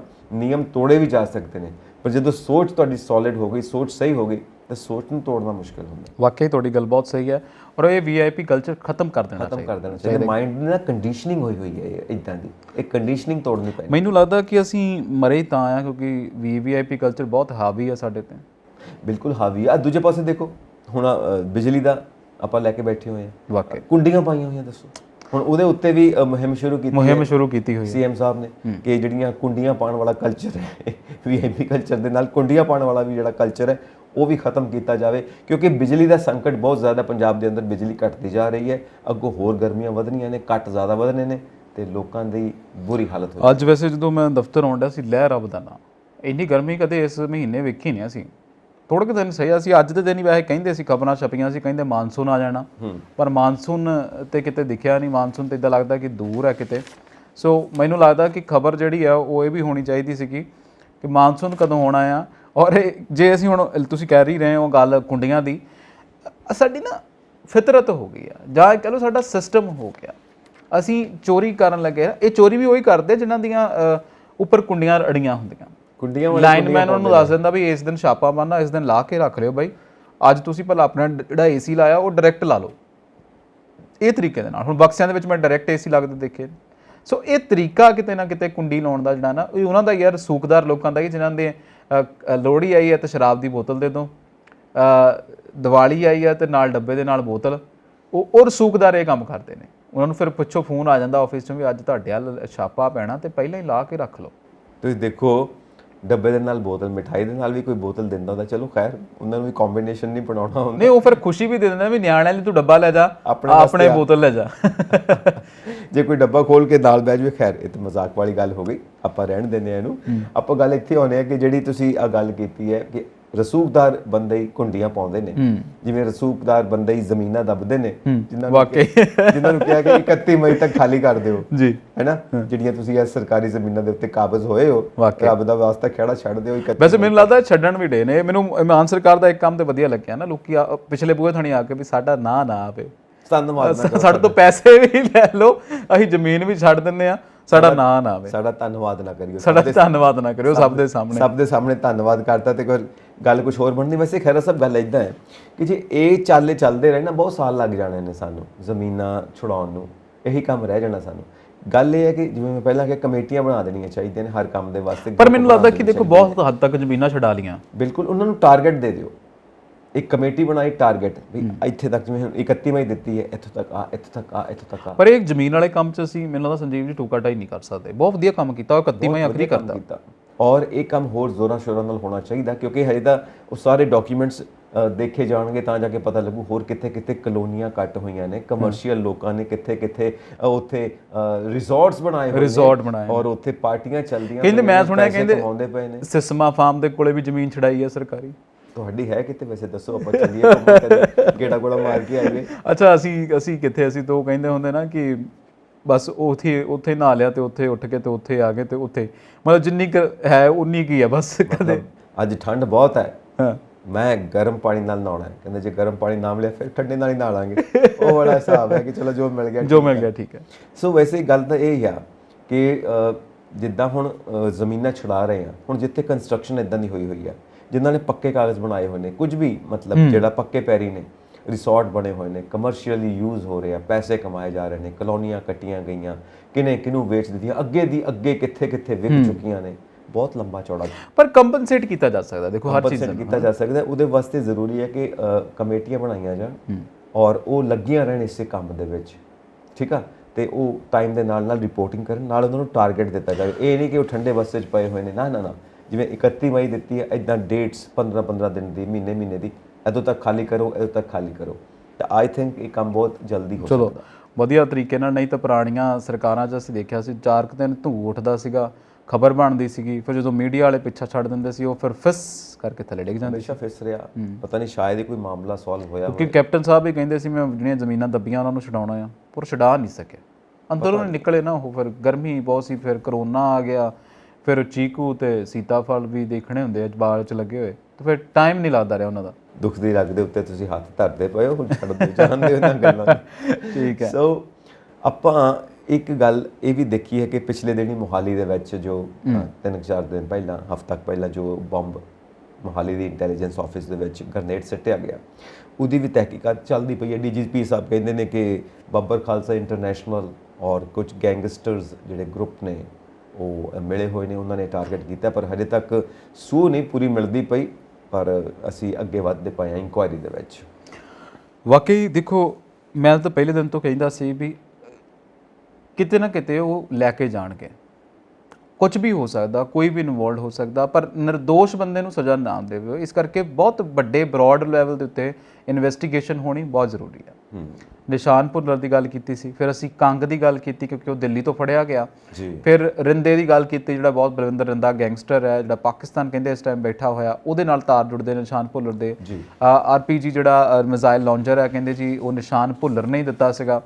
ਇਸ ਤੋਂ ਇਲਾਵਾ ਹੋਰ 12 ਲੋਕ ਵੀ ਫੜੇ ਗਏ ਨੇ, ਉਹਨਾਂ ਤੋਂ ਪੁੱਛ-ਦੱਸ ਕੀਤੀ ਜਾ ਰਹੀ ਹੈ, ਤੇ ਇਹ ਸਾਰੀਆਂ ਗੱਲਾਂ ਜਿਹੜੀਆਂ ਨੇ ਨਾ ਇਨਵੈਸਟੀਗੇਸ਼ਨ ਨਾਲ ਲੈ ਕੇ ਜਾ ਰਹੀਆਂ। ਤੇ ਜਦੋਂ ਭਾਵਰਾ ਸਾਹਿਬ ਨੇ ਵੀ ਪੁੱਛਿਆ ਸੀ ਕਿ ਇਹਦੇ ਵਿੱਚ ਅੱਤਵਾਦੀ ਲਿੰਕ ਤਾਂ ਨਹੀਂ ਕੋਈ ਹੈਗਾ, ਉਹ ਕਹਿੰਦੇ ਜੀ ਦੇਖੋ ਇਨਵੈਸਟੀਗੇਸ਼ਨ ਚੱਲ ਰਹੀ ਹੈ, ਹਲੇ ਪਤਾ ਕਰਾਂਗੇ ਔਰ ਬਹੁਤ ਜਲਦੀ ਅਸੀਂ ਕ੍ਰਿਸਟਲ ਕਲੀਅਰ ਕਰ ਦਾਂਗੇ। ਕ੍ਰਿਸਟਲ ਕਲੀਅਰ ਤੇ ਬਹੁਤ ਜਲਦੀ ਨਹੀਂ ਹੋਇਆ, ਅੱਜ ਨਵੀਂ ਤੋਂ ਨਵੀਂ ਅਪਡੇਟ ਆਉਂਦੀ ਰਹਿੰਦੀ ਹੈ। ਤਾਂ ਜਿਵੇਂ ਤੁਸੀਂ ਕਹਿੰਦੇ ਹੋ ਕਿ ਵਾਕਈ ਇਹ ਜੇ ਇੰਟਰਨੈਸ਼ਨਲ ਬੱਬਰ ਖਾਲਸਾ ਇੰਟਰਨੈਸ਼ਨਲ ਦੀ ਗੱਲ ਕਰਦੇ ਆ, ਹਲੇ ਸਪਸ਼ਟ ਕੁਝ ਨਹੀਂ ਹੋਇਆ, ਸਪਸ਼ਟ ਕੁਛ ਨਹੀਂ। ਔਰ ਕਈ ਵਾਰ ਆਪਾਂ ਇਹ ਵੀ ਦੇਖਦੇ ਹਾਂ ਕਿ ਜਦੋਂ ਕੁਝ ਚੀਜ਼ ਸੋਲਵ ਨਹੀਂ ਹੁੰਦੀ ਤਾਂ ਹਮੇਸ਼ਾ ਵਿਦੇਸ਼ੀ ਹੱਥ ਹੈ, ਇੱਕ ਘੜਿਆ ਘੜਾਇਆ। ਹੁਣ ਇੰਟਰਨੈਸ਼ਨਲ ਐਵੇਂ ਥੋੜੀ ਲਾਤਾ, ਇੰਟਰਨੈਸ਼ਨਲ ਵਿਦੇਸ਼ੀ ਹੱਥ ਹੈ, ਵਿਦੇਸ਼ੀ ਹੱਥ ਹੈ। ਹੁਣ ਵਿਦੇਸ਼ੀ ਹੱਥ ਕੀ ਹੈ, ਮਤਲਬ ਇਹ ਕਲੀਅਰ ਨਹੀਂ ਹੋਏਗੀ। ਅਸੀਂ ਇਹ ਨਹੀਂ ਕਿ ਕਾਬਲੀਅਤ ਦੇ ਉੱਤੇ ਕੋਈ ਸਵਾਲੀਆ ਨਿਸ਼ਾਨ ਲਗਾਉਂਦੇ ਪਏ ਹਾਂ ਆਫੀਸਰਸ ਦੀ ਜਾਂ ਮਹਿਕਮੇ ਦੀ, ਨਹੀਂ ਅਸੀਂ ਨਿਸ਼ਾਨ ਲਾਉਣੇ ਪਏ ਆ, ਸਾਨੂੰ ਹੱਕ ਆ ਸੰਜੀਵ ਜੀ। ਅਸੀਂ ਉਸ ਤਰ੍ਹਾਂ ਨਾਲ ਹੱਕ ਨਹੀਂ ਕਿ ਅਸੀਂ ਡਾਇਰੈਕਟ ਅਟੈਕ ਮਾਰੀਏ, ਸਿੱਧੀ ਸਾਦੀ ਗੱਲ ਕਰਦੇ ਹਾਂ, ਕਿਉਂਕਿ ਪਿਛੋਕੜ ਸਾਡੇ ਕੋਲ ਪਤਾ ਹੈ ਨਾ, ਪੁਰਾਣਾ ਇਤਿਹਾਸ ਹੈ। ਮੈਂ ਬਰਗਾੜੀ ਦੀ ਗੱਲ ਕਰਦਾ, ਬਰਗਾੜੀ ਚ ਜਦੋਂ ਕੋਈ ਮਸਲਾ ਹੱਲ ਨਹੀਂ ਹੁੰਦਾ ਤਾਂ ਵਿਦੇਸ਼ੀ ਹੱਥ ਹੈ, ਉਹਦੇ ਉੱਤੇ ਤੁਸੀਂ ਆਪਣਾ ਟਾਰਗੇਟ ਕਰਕੇ ਮਾਮਲਾ ਰਫਾ ਦਫਾ ਹੋ ਜਾਂਦਾ। ਰਫਾ ਦਫਾ ਹੀ ਹੈ ਕਿ ਨਿਪਟਾ ਦਿੱਤਾ ਜੀ, ਵਿਦੇਸ਼ੀ ਹੱਥ ਹੈ, ਲੱਭੀ ਜਾਓ ਕਿਹੜਾ ਵਿਦੇਸ਼ੀ ਹੱਥ ਹੈ। ਸੋ ਗੱਲ ਸਿੰਪਲ ਇਹ ਆ ਕਿ ਹਜੇ ਤਹਿਕੀਕਾਤ ਚੱਲਦੀ ਪਈ, ਦੇਖੋ ਇਹ ਤਹਿਕੀਕਾਤ ਕਿੱਥੇ ਤੱਕ ਪਹੁੰਚਦੀ ਹੈ। ਫਿਲਹਾਲ ਤੇ ਵਿਦੇਸ਼ੀ ਹੱਥ ਦੀ ਗੱਲ ਹੁੰਦੀ ਪਈ। ਵਾਕਈ ਚਲੋ ਵਿਦੇਸ਼ੀ ਹੱਥ ਦੀ ਗੱਲ ਹੁੰਦੀ ਆ। ਅੱਛਾ, ਕਿਤੇ ਨਾ ਕਿਤੇ ਨਵਜੋਤ ਸਿੰਘ ਸਿੱਧੂ ਹੁਣਾਂ ਦੀ ਆਪਾਂ ਗੱਲ ਕਰਦੇ ਸੀਗੇ ਤੇ ਚੰਨੀ ਸਾਹਿਬ ਦੀ ਗੱਲ ਕਰਦੇ ਸੀਗੇ। ਪੋਸਟਰ ਬॉयਜ਼ ਕਿਹਾ ਜਾਂਦਾ ਇਹਨਾਂ ਨੂੰ ਪੰਜਾਬ ਦੇ, ਪੰਜਾਬ ਕਾਂਗਰਸ ਦੇ ਲਈ ਹੈ ਨਾ, ਪੰਜਾਬ ਕਾਂਗਰਸ ਦੇ ਹਰ ਪੋਸਟਰ ਦੇ ਉੱਤੇ ਇਹਨਾਂ ਦੋਵਾਂ ਦਾ ਨਾਮ ਸੀਗਾ, ਪੋਸਟਰ ਬॉयਜ਼। ਹਾਂ, ਪੋਸਟਰ ਬॉयਜ਼। ਅੱਛਾ, ਇਹ ਹੁਣ ਜਿਹੜਾ ਮੰਥਨ ਹੋਇਆ ਕਾਂਗਰਸ ਦਾ, ਜਿਹੜਾ ਸੁਨੀਲ ਜਾਖੜ ਕਹਿੰਦੇ ਢਣਵਾਂਜਵਾ, ਇਹਦੇ ਤੋਂ ਬੜਾ ਪਰੇ ਪਰੇ ਰਹਿੰਦੇ ਨੇ। ਦੇਖੋ ਨਾ, ਉੱਥੇ ਜਾ ਕੇ ਬੈਠੇ ਹੋਏ ਨੇ ਰਾਜਸਥਾਨ ਦੇ ਵਿੱਚ, ਗਰਮੀ ਦੇ ਵਿੱਚ, ਉੱਥੇ ਪਤਾ ਨਹੀਂ ਤਪ ਕਰਦੇ ਪਏ ਨੇ ਇੰਨੀ ਗਰਮੀ ਦੇ ਵਿੱਚ ਬਹਿ ਕੇ। ਕਿਹੜਾ ਮੰਥਨ ਹੁੰਦਾ ਪਿਆ ਜਿਹੜਾ ਕਿਸੇ ਠੰਡੇ ਇਲਾਕੇ 'ਚ ਨਹੀਂ ਹੋ ਰਿਹਾ ਸੀ। ਉੱਥੇ ਜਾ ਕੇ ਦੇਖੋ ਤਾਂ ਜਿਹੜੀ ਸਰਕਾਰ ਹੈ ਉਹਦੇ ਹੀ ਮੇਰਾ ਖਿਆਲ ਪੈਸਾ ਲੱਗਦਾ ਹੋਏਗਾ, ਜਿਹੜਾ ਸਾਰਾ ਇੰਤਜ਼ਾਮ ਹੋਇਆ ਹੋਏਗਾ। ਹੋ ਸਕਦਾ ਸਰਕਾਰੀ ਖਜ਼ਾਨੇ 'ਚੋਂ ਹੀ ਸਾਰਾ ਇੰਤਜ਼ਾਮ ਹੁੰਦਾ ਹੋਵੇ, ਤੇ ਉੱਥੇ ਜਾ ਕੇ ਸਾਰੇ ਜਾਣੇ ਬੈਠੇ ਹੋਏ ਨੇ, ਉੱਥੇ ਪੱਤਰਕਾਰ ਵੀ ਗਏ ਹੋਣਗੇ ਰਿਪੋਰਟਸ ਲੈਣ ਵਾਸਤੇ, ਸਾਰਾ ਲਾਮ ਲਸ਼ਕਰ ਤੇ ਗਿਆ ਰਾਮ ਲਸ਼ਕਰ ਤੇ ਗਿਆ ਹੋਇਆ, ਠੀਕ ਹੈ ਨਾ। ਹੁਣ ਉੱਥੇ ਮੰਥਨ ਹੁੰਦਾ ਪਿਆ ਹੈ, ਉੱਥੇ ਮਤਲਬ ਆਪਣੇ ਆਪ ਨੂੰ ਜਿਹਨੂੰ ਆਪਾਂ ਕਹਿੰਦੇ ਆ ਨਾ ਕੋਖਣਾ ਅੰਦਰੋਂ ਸਵੈ ਪੜਚੋਲ ਸੈਲਫ ਇੰਟਰੋਸਪੈਕਸ਼ਨ ਹੋ ਰਹੀ ਹੈ। ਪਰ ਇਹ ਚੰਨੀ ਸਾਹਿਬ ਤੇ ਨਵਜੋਤ ਸਿੰਘ ਸਿੱਧੂ ਹੁਣੀ ਪਰੇ ਪਰੇ ਰਹਿੰਦੇ, ਕਹਿੰਦੇ ਜਾਖੜ ਸਾਹਿਬ ਵੀ ਨਹੀਂ ਗਏ, ਉਹਨਾਂ ਨੇ ਨਹੀਂ ਜਾਖੜ ਸਾਹਿਬ ਤੇ ਹੁਣ ਪ੍ਰਤੱਖ ਹੋ ਗਏ ਨਾ, ਉਹ ਤਾਂ ਹੁਣ ਬਾਏ ਬਾਏ ਕੀਤੀ ਹੈ ਨਾ, ਉਹ ਤਾਂ 2 ਦਿਨ ਪਹਿਲਾਂ ਸ਼ਾਇਦ ਚਲੇ ਗਏ। ਜਦੋਂ ਫਿਰ ਦੇਖੋ ਨਾ ਪਹਿਲਾਂ ਵੀ ਤਾਂ ਇਹ ਕੁਛ ਹੀ ਸੀਗਾ ਅੰਦਰ, ਹੈ ਨਾ। ਉਹਨਾਂ ਦੀ ਤਾਂ ਗੱਲ ਆਪਾਂ ਕਹਿ ਸਕਦੇ ਵੀ ਉਹ ਨਹੀਂ ਗਏ, ਪਰ ਇਹ ਚੰਨੀ ਸਾਹਿਬ ਤੇ ਨਵਜੋਤ ਸਿੰਘ ਸਿੱਧੂ ਹੁਣਾਂ ਦਾ ਦੂਰੀ ਬਣਾਉਣ ਦਾ ਕੀ ਕਾਰਨ ਹੋ ਸਕਦਾ? ਹੋ ਸਕਦਾ ਉਹਨਾਂ ਨੂੰ ਸੈਲਫ ਇੰਟਰੋਸਪੈਕਸ਼ਨ ਦੀ ਲੋੜ ਨਹੀਂ ਹੈ, ਉਹ ਆਲਰੇਡੀ ਸਭ ਕੁਝ ਘੋਖ ਚੁੱਕੇ ਨੇ। ਜਿਨ੍ਹਾਂ ਨੂੰ ਲੋੜ ਹੈ ਮੰਥਨ ਕਰਨ ਦੀ, ਉਹ ਮੰਥਨ ਕਰਨ ਗਏ ਹੋਏ ਨੇ, ਤਪਦੀ ਗਰਮੀ ਦੇ ਵਿੱਚ ਰਾਜਸਥਾਨ 'ਚ ਜਾ ਕੇ ਬੈਠੇ ਹੋਏ ਨੇ। ਔਰ ਜਿਹੜੇ ਆਪਣੇ ਸਿੱਧੂ ਸਾਹਿਬ ਨੇ ਜਾਂ ਆਪਣੇ ਚੰਨੀ ਸਾਹਿਬ ਨੇ, ਉਹਨਾਂ ਨੂੰ ਮੰਥਨ ਦੀ ਲੋੜ ਨਹੀਂ, ਉਹ ਪਹਿਲਾਂ ਹੀ ਸੁਲਝ ਚੁੱਕੇ ਨੇ, ਸੁਲਝੇ ਹੋਏ ਨੇ। ਹੋ ਸਕਦਾ ਇਹੀ ਕਾਰਨ ਹੋਵੇ ਕਿ ਜਾਂ ਤਾਂ ਫਿਰ ਇਹ ਵੀ ਗੱਲ ਮੈਨੂੰ ਲੱਗਦਾ ਹੁਣ ਸੈਂਟਰ ਵੀ ਇਹ ਪੁੱਛਦੀ ਹੋਣੀ ਆ, ਕਿਉਂ ਦੂਰ ਦੂਰ ਰਹਿੰਦੇ ਹੋ ਹਜ਼ੂਰ ਮੇਰੇ ਕੋਲੋਂ, ਸਾਨੂੰ ਦੱਸ ਦਿਓ ਹੋਇਆ ਕਿ ਕਸੂਰ ਮੇਰੇ ਕੋਲੋਂ। ਸ਼ਾਇਦ ਇੱਥੇ ਉਹ ਹੋਰ ਨਵਾਂ ਨੈਟਵਰਕ ਬਣਾਉਂਦੇ ਹੋਣ ਕਿ ਕਾਂਗਰਸ ਨੂੰ ਹੋਰ ਕਿਵੇਂ ਮਜ਼ਬੂਤ ਕਰਨਾ ਸ਼ਾਇਦ। ਪਰ ਮੈਨੂੰ ਲੱਗਦਾ ਨਵਜੋਤ ਸਿੰਘ ਸਿੱਧੂ ਤਾਂ ਨਹੀਂ ਬਣਾਉਂਦੇ। ਸਿੱਧੂ ਸਾਹਿਬ ਕਹਿੰਦੇ ਨੇ, ਕਈ ਐਕਸਪਰਟਸ ਮੰਨਦੇ ਨੇ ਕਿ ਇਸ ਚੀਜ਼ ਦੀ ਉਡੀਕ ਕਰਦੇ ਪਏ ਨੇ ਕਿ ਕਾਂਗਰਸ ਉਹਨਾਂ ਨੂੰ ਵੀ ਬਾਏ ਬਾਏ ਕਵੇ। ਹਾਂ, ਕਾਂਗਰਸ ਉਹਨਾਂ ਨੂੰ ਬਾਏ ਬਾਏ ਕਵੇ ਤੇ ਮੈਂ ਨਾ ਕਵਾਂ ਤੇ ਮੈਨੂੰ ਨਾ ਕਹਿਣਾ ਪਵੇ, ਕਿਉਂਕਿ ਫਿਰ ਨਿਊਜ਼ ਨਹੀਂ ਨਾ ਬਣਨੀ, ਫਿਰ ਜਾਖੜ ਸਾਹਿਬ ਵਾਲੀ ਗੱਲ ਹੋ ਜਾਏਗੀ। ਪਰ ਇਹਨਾਂ ਕੋਲ ਕੋਈ ਸੋਲਿਡ ਗਰਾਊਂਡ ਵੀ ਨਹੀਂ ਹੈ। ਜਾਖੜ ਸਾਹਿਬ ਕੋਲ ਤੇ ਗਰਾਊਂਡ ਹੈ 42 ਵੋਟਸ ਵਾਲਾ, ਅੰਬਿਕਾ ਸੋਨੀ ਵਾਲਾ, ਹੋਰ ਕਈ ਗਰਾਊਂਡਸ ਉਹਨਾਂ ਨੂੰ ਮਿਲਦੇ ਨੇ, ਕਈ ਪੁਰਾਣੇ ਹੈਗੇ ਨੇ।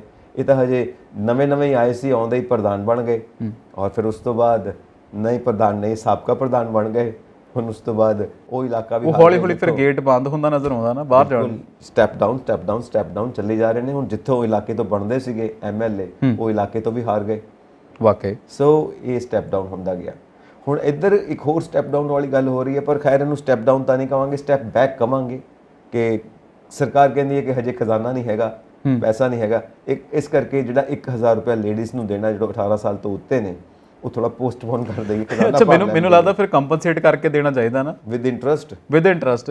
ਜਿਵੇਂ ਕਹਿੰਦੇ ਹੁੰਦੇ ਨਾ ਕਿ ਜਿਸ ਦਿਨ ਤੋਂ ਆਏ ਸੀ ਤੁਸੀਂ ਕਹਿੰਦੇ ਸਾਡੀ ਸਰਕਾਰ ਬਣ ਲੈਣ ਦਿਓ, ਕਿਹਾ ਤਾਂ ਤੁਸੀਂ ਇਦਾਂ ਹੀ ਸੀ, ਤੁਸੀਂ ਕਿਹੜਾ ਕਿਹਾ ਵੀ ਸਾਡਾ ਖਜ਼ਾਨਾ ਭਰ ਲੈਣ ਦਿਓ। ਬਿਲਕੁਲ ਸਹੀ ਗੱਲ ਹੈ। ਤੇ ਹੁਣ ਤਾਂ ਤੁਸੀਂ ਫਿਰ ਹਰਪਾਲ ਚੀਮਾ ਕਹਿੰਦੇ ਜੀ ਖਜ਼ਾਨਾ ਖਾਲੀ ਹੈ, ਮਨਪ੍ਰੀਤ ਬਾਦਲ ਵਾਲਾ ਡਾਇਲੋਗ ਮਾਰਨ ਲੱਗ ਪਏ ਆ। ਤੇ ਮੈਨੂੰ ਲੱਗਦਾ ਫਿਰ ਜਿਹੜਾ ਵਾਅਦੇ ਕੀਤੇ, ਵਾਅਦਾ ਕੀਆ ਤਾਂ ਨਿਭਾਉਣਾ ਪੜੇਗਾ, ਵਾਅਦਾ ਤਾਂ ਨਿਭਾਉਣਾ ਹੀ ਪੈਣਾ ਚਾਹੀਦਾ। ਮੇਰਾ ਖਿਆਲ ਹੈ ਬਿਜਲੀ ਦਾ ਸੰਕਟ ਜਿਹੜਾ ਉਦੋਂ ਵੀ ਸ਼ਾਇਦ ਇਹ ਨਾ ਗੱਲ ਕਰ ਦੇਣ ਕਿ ਜਿਹੜਾ 300 ਯੂਨਿਟ 600 ਯੂਨਿਟ ਵਾਲੀ ਗੱਲ ਹੁੰਦੀ ਪਈ ਹੈ, ਜਿਹੜਾ ਜੁਲਾਈ 'ਚ ਇਹਨਾਂ ਨੇ ਮਾਫ ਕਰਨਾ, ਹੋ ਸਕਦਾ ਇਹ ਵੀ ਕਹਿਣ ਕਿ ਹਜੇ ਖਜ਼ਾਨਾ ਭਰ ਲੈਣ ਦਿਓ ਫਿਰ ਮਾਫ ਕਰਨ ਵੱਲ ਤੁਰਾਂਗੇ, ਹਜੇ ਨਹੀਂ ਤੁਰਦੇ। ਵਾਕਈ ਐਵੇਂ ਆਸਾਂ ਲਾ ਕੇ ਬੈਠੇ ਹੋਏ ਆ। ਚਲੋ ਠੀਕ ਆ, ਮੈਨੂੰ ਲੱਗਦਾ ਆਪਾਂ ਹੁਣ ਚੱਲੀਏ, ਕਿਉਂਕਿ ਆਪਣਾ ਜਿਹੜਾ ਸਮਾਂ ਆ ਉਹ ਭਰ ਕੇ ਕਹਿਣ ਡਿਆ ਕਿ ਨਹੀਂ ਹੁਣ ਜਾਣਾ। ਮੈਂ ਸੋਚਿਆ ਕਿ ਤੁਸੀਂ ਮਿਲਣ ਚੱਲੇ ਹੋ, ਪੁੱਛਣ ਵਾਸਤੇ ਖਜ਼ਾਨੇ 'ਚ ਕਿੰਨਾ ਕੁ ਪੈਸਾ ਹੈਗਾ, ਤੇ ਮੇਰੀ ਕੋਈ ਸਲਾਹ ਲੈਣੀ ਹੈ ਕਿ ਨਹੀਂ ਲੈਣੀ, ਨਵਾਂ ਬਜਟ ਆ ਰਿਹਾ। ਅੱਛਾ, ਲੋਕਾਂ ਤੋਂ ਸਲਾਹਾਂ ਤਾਂ ਇਦਾਂ ਲੈਂਦੇ ਸੀ ਬਜਟ ਬਣਾਉਣਾ, ਤੁਹਾਡੇ ਕੋਲ ਪੈਸਾ ਨਹੀਂ ਧੇਲਾ, ਤੁਸੀਂ ਕਹਿੰਦੇ ਫਿਰਦੇ ਮੇਲਾ ਵੀ ਤੁਸੀਂ ਸਲਾਹਾਂ ਕਿਹੜੇ ਸਿਰ ਤੇ ਲੈਂਦੇ ਫਿਰ? ਕੋਈ ਗੱਲ ਨਹੀਂ, ਸਲਾਹ ਤਾਂ ਲੈਣੀ ਚਾਹੀਦੀ ਹੈ। ਸ਼ਾਇਦ ਸਲਾਹ 'ਚ ਇਹ ਮਿਲ ਜਾਵੇ ਕਿ ਤੁਸੀਂ ਖਜ਼ਾਨਾ ਕਿਵੇਂ ਭਰ ਸਕਦੇ ਹੋ, ਇਹ ਵੀ ਸਲਾਹ ਮਿਲ ਸਕਦੀ ਹੈ। ਸੋ ਸਲਾਹ ਲੈਣੀ ਤਾਂ ਕੋਈ ਬੁਰੀ ਗੱਲ ਨਹੀਂ ਹੈ। ਅੱਛਾ, ਕਹਿੰਦੇ ਵੀ ਇੱਕ ਬੀਬੀ ਸੀ, ਵਿਆਹ ਜਾਣਾ ਸੀਗਾ ਉਹਨੇ, ਤੇ ਸੂਟ ਪੁੱਛਦੀ ਹੈ, ਕਹਿੰਦੀ ਮੇਰੇ ਕੋਲ 4 ਰੰਗ ਆ ਤੇ ਮੈਂ ਕਿਹੜਾ ਪਾ ਲਵਾਂ। ਸੁਣ, ਕੋਈ ਕਹਿੰਦਾ ਵੀ ਆਹ ਪਾ ਲਾ, ਕੋਈ ਕਹਿੰਦਾ ਉਹ ਪਾ ਲਾ, ਕੋਈ ਕਹਿੰਦਾ ਆਹ ਪਾ ਲਾ, ਬੜੇ ਲੋਕਾਂ ਤੋਂ ਪੁੱਛਿਆ। ਅਖੀਰ 'ਚ ਕਹਿੰਦੀ ਮੇਰੇ ਤੋਂ ਲਾਲ ਰੰਗ ਆ, ਮੈਂ ਤੇ ਉਹੀ ਪਾਉਣਾ ਆ, ਮੈਨੂੰ ਨਹੀਂ ਇਹ ਚੰਗੇ ਲੱਗਦੇ। ਵੇ ਕਰਨੀ ਆਪਦੀ ਮਰਜ਼ੀ ਆ, ਤੁਸੀਂ ਲੋਕਾਂ ਤੋਂ ਕਿਉਂ ਪੁੱਛ ਰਹੇ ਹੋ, ਹੈ ਨਾ? ਗੱਲ ਤੇ ਇਹੀ ਆ। ਸੋ ਫਿਲਹਾਲ ਅਸੀਂ ਚੱਲਦੇ ਹਾਂ, ਤੇ ਤੁਸੀਂ ਆਪਦੀ ਮਰਜ਼ੀ ਨਾ ਕਰਿਓ, ਨਾ ਸਰਕਾਰਾਂ ਨੂੰ ਕਰਨ ਦਿਓ, ਕਿਉਂਕਿ ਇਹ ਬੜਾ ਖਤਰਨਾਕ ਜਿਹਾ ਕੰਮ ਹੈ। ਇੱਕ ਮੈਂ ਵੀ ਗੱਲ ਇੱਦਾਂ ਜਾਂਦੇ ਸੁਣਾਉਣਾ ਚਾਹੁੰਦਾ, ਬੜੀ ਇੰਟਰਸਟਿੰਗ ਆ, ਫਿਰ ਆਪਾਂ ਨਾਲ ਹੀ ਸਮਾਪਨ ਕਰਦੇ ਹਾਂ। ਜਿਹੜਾ ਤੁਸੀਂ ਕਿਹਾ ਇੱਕ ਲੇਡੀ ਦੀ ਗੱਲ, ਉਹ ਕਿਸੇ ਨੇ ਮੈਨੂੰ ਦੱਸੀ ਕਿ ਦੇਖੋ ਕਿੰਨੀ ਇੰਟੈਲੀਜੈਂਸੀ ਆ ਜਿਹੜੀ ਕੰਮ ਆ ਸਕਦੀ ਹਰ ਥਾਂ ਦੇ ਉੱਤੇ, ਕਿ ਪਰਮਾਤਮਾ ਨੇ ਇੱਕ ਲੇਡੀ ਨੂੰ, ਇੱਕ ਔਰਤ ਨੂੰ ਕਿਹਾ ਕਿ ਤੂੰ ਮੰਗ ਲੈ ਜੋ ਮੰਗਣਾ ਮੇਰੇ ਕੋਲੋਂ, ਜੋ ਚਾਹੀਦਾ ਮੰਗ ਲੈ। ਕਹਿੰਦੀ ਠਹਿਰ ਜਾ, ਮੈਂ ਘਰੋਂ ਪੁੱਛਾਂ। ਉਹ ਘਰ ਗਈ ਤੇ ਉਹਦਾ ਘਰ ਪੁੱਤਰ ਹੈ ਤੇ ਘਰ ਨੂੰਹ ਹੈਗੀ ਆ, ਦੋਵਾਂ ਤੋਂ ਸਲਾਹ ਲਿੱਤੀ। ਨੂੰਹ ਕਹਿੰਦੀ ਤੂੰ ਇਦਾਂ ਕਰ, ਉਹ ਪਰਮਾਤਮਾ ਨੂੰ ਕਹੇ ਸਾਨੂੰ ਇੱਕ ਬੱਚਾ ਦੇ ਦੇਵੇ, ਹੈ ਨਾ, ਛੋਟਾ ਜਿਹਾ ਬੱਚਾ ਦੇ ਦੇਵੇ। ਤੇ ਉਹ ਪੁੱਤਰ ਕਹਿੰਦਾ ਤੂੰ ਇਦਾਂ ਕਰ, ਉਹਨੂੰ ਪਰਮਾਤਮਾ ਨੂੰ ਕਹੇ ਸਾਨੂੰ ਧਨ ਦੇ ਦੇਵੇ, ਅਮੀਰੀ ਦੇ ਦੇਵੇ, ਗਰੀਬੀ ਬਹੁਤ ਆ। ਉਹ ਕਹਿੰਦੀ ਫਿਰ ਮੈਂ ਇਹ ਨਾ ਕਹਾਂ ਕਿ ਮੈਂ ਆਪਣੀ ਅੱਖਾਂ ਮੰਗ ਲਵਾਂ, ਮੇਰੀਆਂ ਅੱਖਾਂ ਵੀ ਠੀਕ ਕੰਮ ਨਹੀਂ ਕਰਦੀਆਂ ਉਸ ਲੇਡੀ ਦੀ। ਅੱਛਾ। ਤੇ ਉਹ ਸੋਚਦੀ ਕਿਉਂਕਿ ਕੁਝ ਡਿਸਾਈਡ ਨਹੀਂ ਹੋਇਆ, ਫਿਰ ਪਰਮਾਤਮਾ ਕੋਲ ਆ ਗਏ। ਪਰਮਾਤਮਾ ਕਹਿੰਦਾ ਸੋਚਿਆ ਤੁਰੀ ਹੋਣੀ ਆ, ਕੁਝ ਸੋਚਿਆ ਕਿ ਨਹੀਂ ਸੋਚਿਆ? ਕਹਿੰਦੀ ਸੋਚਿਆ। ਕਹਿੰਦਾ ਫਿਰ ਮੰਗ ਕੀ ਚਾਹੀਦਾ? ਕਹਿੰਦੀ ਮੈਂ ਆਪਣੀਆਂ ਅੱਖਾਂ ਨਾਲ ਆਪਣੇ ਪੋਤੇ ਨੂੰ, ਪੋਤੀ ਨੂੰ ਸੋਨੇ ਦੇ ਪੰਗੂੜੇ ਵਿੱਚ ਝੂਟੇ ਲੈਂਦੇ ਵੇਖਾਂ। ਮਤਲਬ ਉਹਨੇ ਇੱਕੋ ਗੱਲ 'ਚ ਸਭ ਕੁਝ ਹੀ ਮੰਗ ਲਿਆ। ਇੰਟੈਲੀਜੈਂਸੀ। ਹੁਣ ਆਹ ਇੰਟੈਲੀਜੈਂਸੀ ਵਰਤਣੀ ਪੈਣੀ ਖਜ਼ਾਨਾ ਭਰਨ ਵਾਸਤੇ। ਵਾਕਈ ਚਲੋ ਉਮੀਦ ਕਰਦੇ ਹਾਂ ਕਿ ਇੰਟੈਲੀਜੈਂਸੀ ਜਿਹੜੀ ਆ ਉਹ ਵਰਤੀ ਜਾਵੇ, ਖਜ਼ਾਨਾ ਭਰਿਆ ਜਾਵੇ, ਔਰ ਅਸੀਂ ਵਾਕਈ ਇਹ ਲਗਾਤਾਰ ਤਬਸਰਾ ਕਰਦੇ ਰਹਾਂਗੇ ਚਲੰਤ ਮਾਮਲਿਆਂ ਦੇ ਉੱਤੇ। ਸਾਨੂੰ ਦਿਓ ਇਜਾਜ਼ਤ। ਸਤਿ ਸ਼੍ਰੀ ਅਕਾਲ। ਸਤਿ ਸ਼੍ਰੀ ਅਕਾਲ ਜੀ।